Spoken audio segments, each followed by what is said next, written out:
Shalom Uvracha, mes chers amis, nous sommes dans la parashat Tazria Metzora et la Chassidut. Aujourd'hui, un chidouche du Ora Haim Akadosh. Une question très importante. Et la Brit Mila, a priori, on l'a fait une fois dans la vie. Une fois qu'on l'a fait une fois dans la vie, on est très content, tout est passé, on n'a plus rien senti. Mais est-ce qu'on ne peut pas apprendre quelque chose de cette Brit Mila là pour le jour après jour?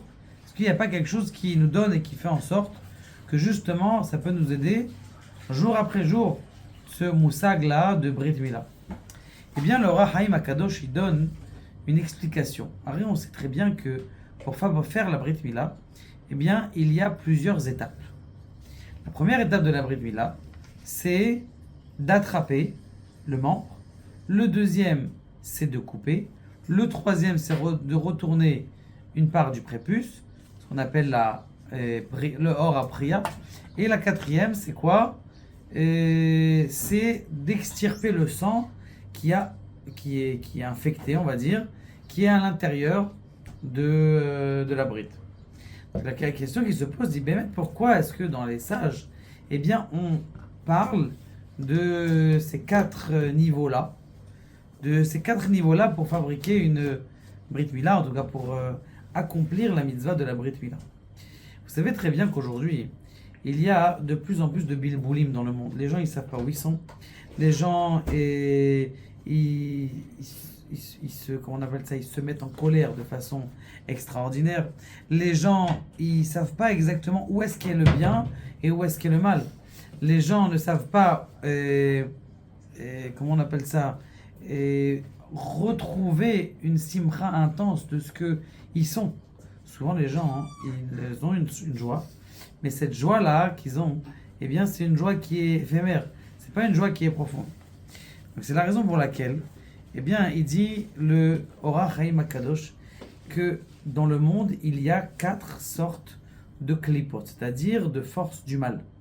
La première sorte du mal, on la voit dans le Ora Chaim, dans le Nach, dans Yechezkel. Dans Yechezkel, là-bas, on dit 4 mots. Premier mot, c'est quoi?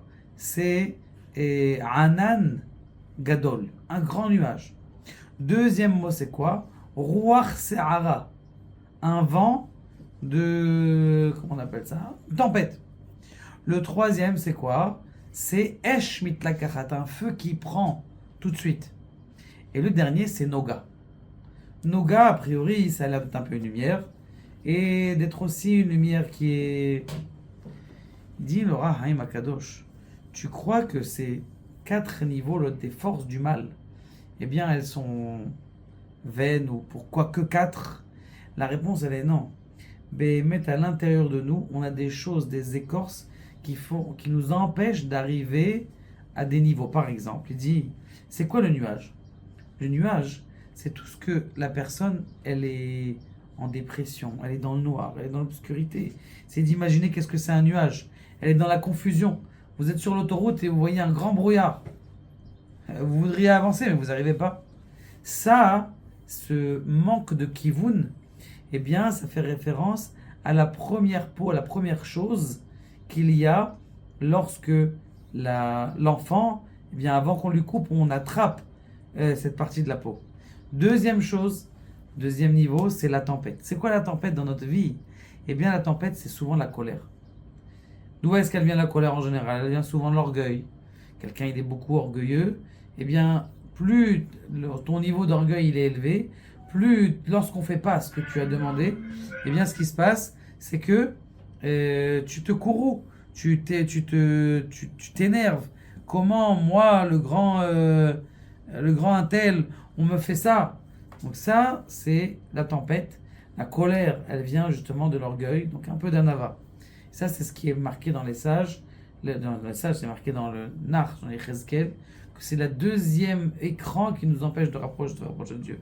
La troisième, c'est le feu. Esh mitlakachat. Juste une fille, elle est passée à côté de lui, il a regardé de la tête aux pieds. Combien de feux, combien de feux il y a dans le monde?